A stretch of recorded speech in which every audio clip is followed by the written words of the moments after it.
நாடாளுமன்றத்தில் ஜனநாயக உரிமை மறுக்கப்படுவதாக குற்றம் சாட்டி சபாநாயகர் ஓம் பிர்லாவிற்கு எதிர்க்கட்சித் தலைவர் ராகுல் காந்தி கடிதம் எழுதியிருக்கிறார்.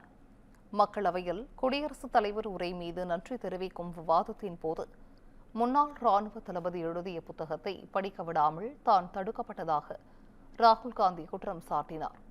தொடர்ந்து இது பற்றி பேச அனுமதி மறுத்த நிலையில் சபாநாயகர் அனுமதி மறுப்பது சரியல்ல என ராகுல் காந்தி தெரிவித்தார். இந்நிலையில் சபாநாயகர் ஓம் பிர்லாவிற்கு அவர் கடிதம் ஒன்று எழுதியிருக்கிறார்.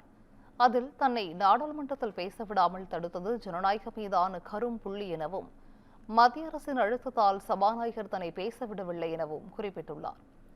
மக்களவையில் அடிப்படை ஜனநாயக உரிமைகள் நிராகரிக்கப்படுவதாக குறிப்பிட்ட அவர் இது ஜனநாயகத்தின் மீதான தாக்குதல் எனவும் தெரிவித்துள்ளார்.